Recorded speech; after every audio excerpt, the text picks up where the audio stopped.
Because a lady came and asked me, he said, Professor Ikani, you are a professor of agriculture, why is Nigeria hungry? And that's the same question we're asking. Why is there food insecurity? Let me tell you this, there are what we call enablers that make agricultural production work in any country. One of them is seed. The seed system in Nigeria cannot support modern agriculture. Two, this matter of doing agriculture rainy season, cropping season, there's nothing like cropping season anywhere in the world where agriculture is done, seriously.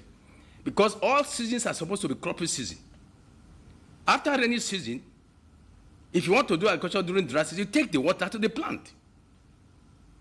Two, I've told you about drudgery, that we are still using cutlass and hoes.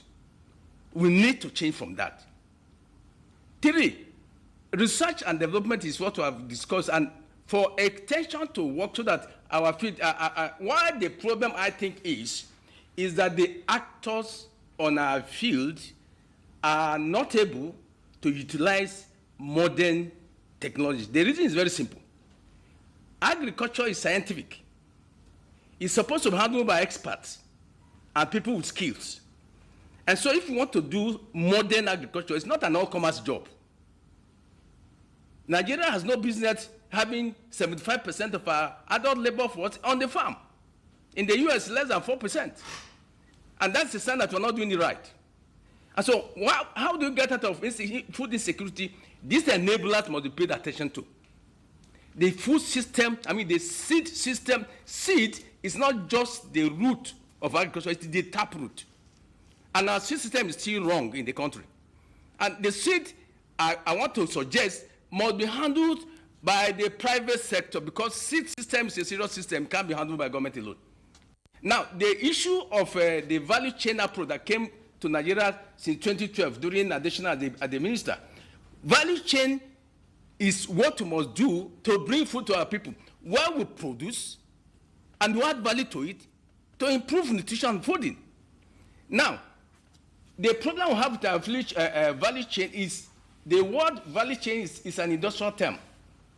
You can't do value chain after you have done input, you have gone for cultivation, you have gone into harvesting, you have gone into processing, into marketing, storage, and even the eatery. All this must be driven by energy. And I'm happy that the federal government in the now has unbundled the mystery about our power. That's why we're talking about mini grid now.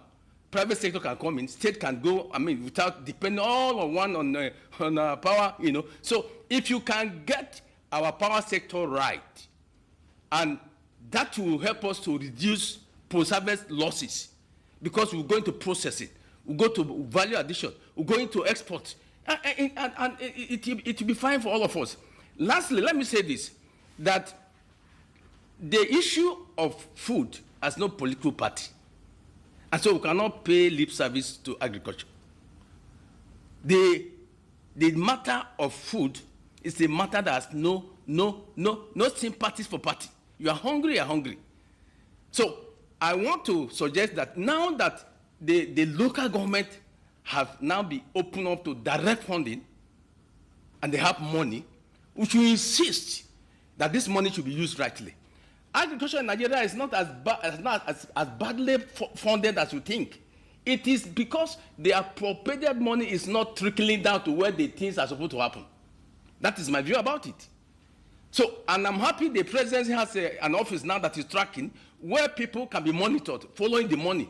What are the milestones? The money given to you, where is it? So we need to follow the money that's allocated to agriculture. Does it go to the field, to the actors, or it disappears? So we need to handle that. And having said that, we must prioritize. We must give priority to sections of the country. If you come to Kaduna State, where I am based, this is the home of maize.